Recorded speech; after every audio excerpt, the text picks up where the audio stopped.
back to another episode of Bites and Breaks. So for today, nandito tayo sa Manila Peninsula to try their afternoon tea. It's been on my list for quite some time and ngayon pa lang natin siya gagawin. So tara, sama kayo, kain tayo.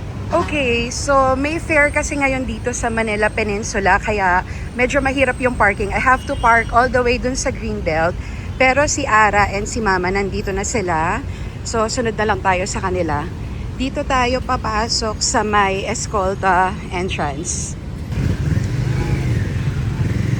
Okay, we're here. So, pasok na tayo.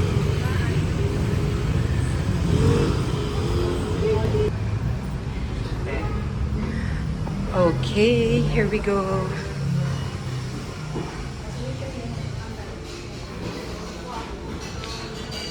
Okay, let's get ready to see the lobby. The very iconic lobby of Manila Peninsula.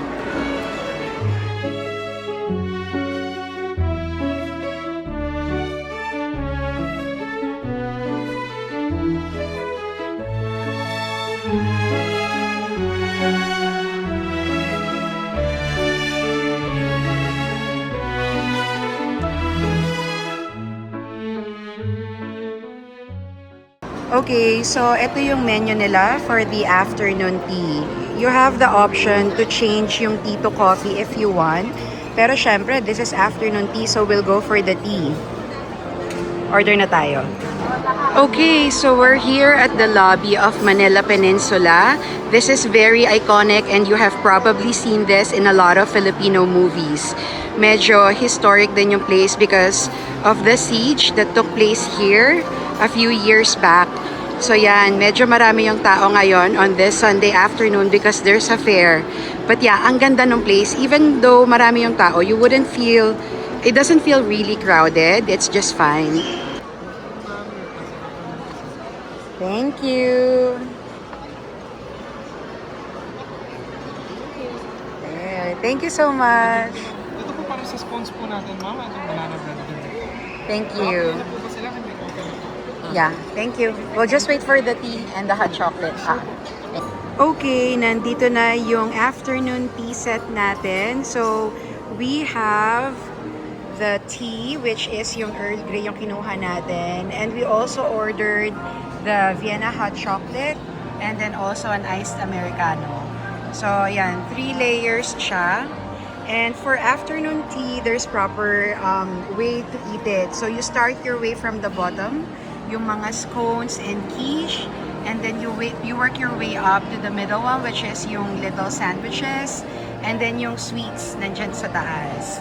Ayan, they also provided a banana bread, and meron din tayong different spreads and jams para dun sa scones. So yan, try na natin siya.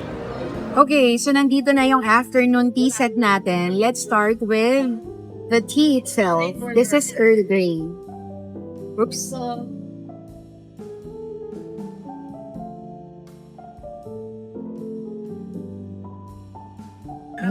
Ang bango ng tea. Tapos masarap siya. It's really high quality. Hindi ako talaga tea drinker. Like, very seldom lang. Pero if you wanna start drinking tea, siguro you can start with Earl Grey and Chamomile. Yun yung beginner friendly. Try din natin tong hot chocolate na in-order natin. This is Vienna hot chocolate. Sarap. Ano siya? On the sweeter side siya. It's milk chocolate. Hindi siya yung dark chocolate. And we also ordered an iced Americano. So try natin siya. Good din yung coffee nila. Okay, so anyway, start na tayo. Dito, let's start with the quiche. This is the quiche.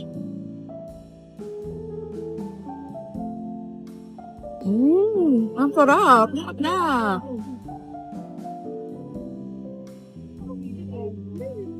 Hindi na siya super flaky kasi lumamig na. Pero yung feeling niya, the egg, the meat, tsaka yung cheese, ang sarap. Let's try the scone. So, let's try one of the scones. Lagay tayo ng jam. Okay. Ito. Or actually, let's try I think this is cream cheese. Try natin siya.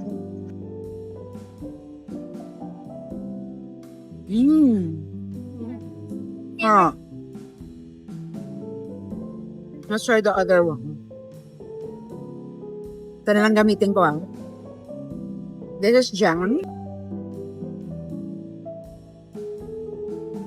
Good then. And then lastly, I don't know what this is.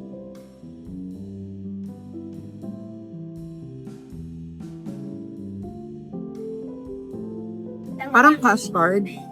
But it's good. I like it. Okay. Next one. Siguro let's try this. I think this is smoked salmon.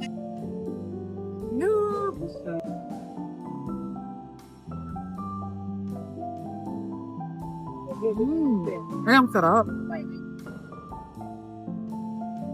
Cream cheese yung nasa ibabaw. This one is really good. I like it. And then ano pa? This one, I think this is it's called Dutch with green. It has green.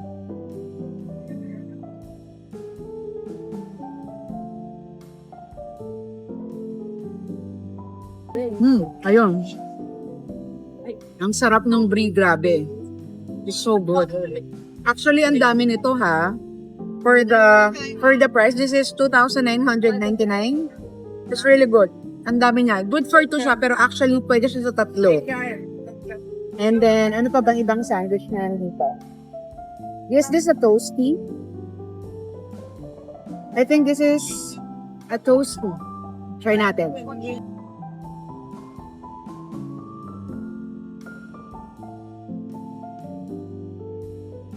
Cheese and ham. Ang dami na nasa plate natin. What else? This one, let's try this. I don't know what this is. Pero, cheese ulit yung pinaka-base niya. Sarap. Parang siyang capri salad nga Anyway, kainin muna namin to. Balikan namin kayo kapag sweets na. Okay, try naman natin tong, I don't know if this is banana bread. Natin. Ang sarap. Naalala ko tuloy si Pipoy, mahilig sa banana bread yun. Ang sarap nito. Magugustuhan nyo to kasi moist. And lasang-lasa mo yung banana. So anyway, try natin tong exciting part, the cakes. So this one first. Yan, try natin siya. What's this? Let's try it.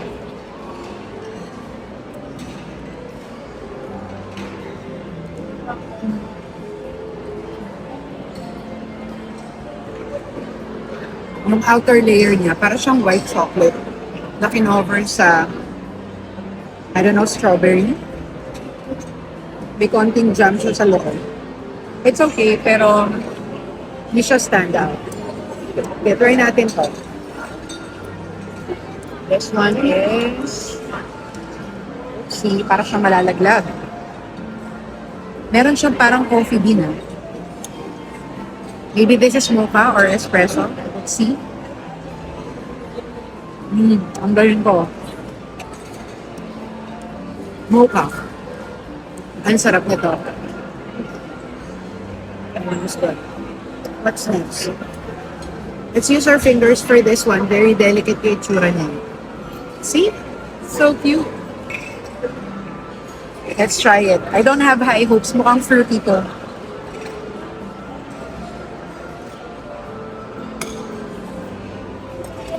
Ayan natin. Yan, na-deconstruct na.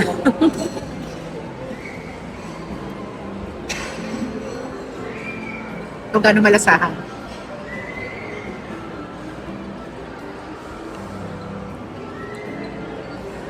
Very mild yung taste niya, pero it's not fruity Parang cream lang siya.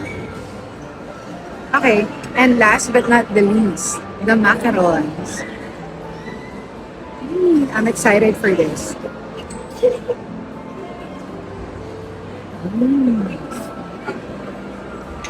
Ang sarap, ito yung feeling niya.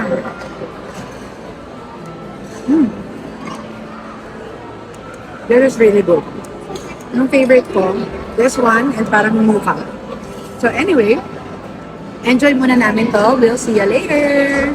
Okay, tapos na kami and we got the bill. Our total is 3,278.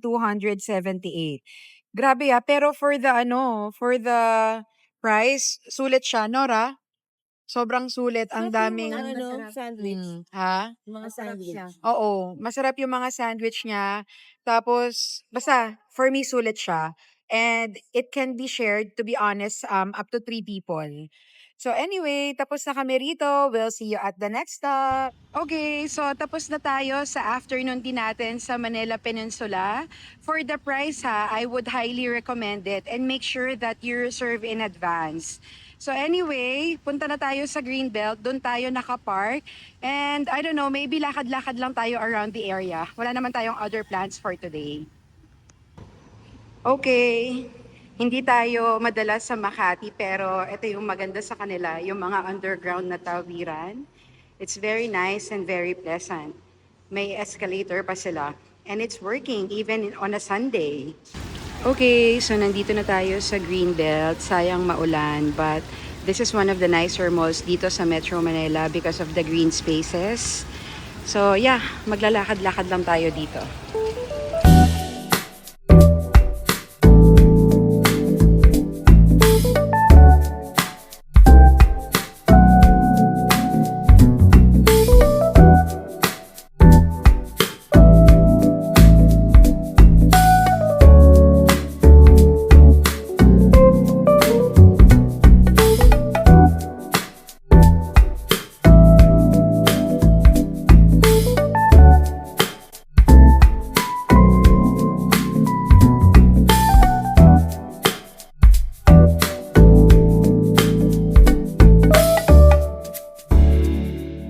Okay, so that's it for this afternoon. Hopefully, I was able to show you the Manila Peninsula afternoon tea experience.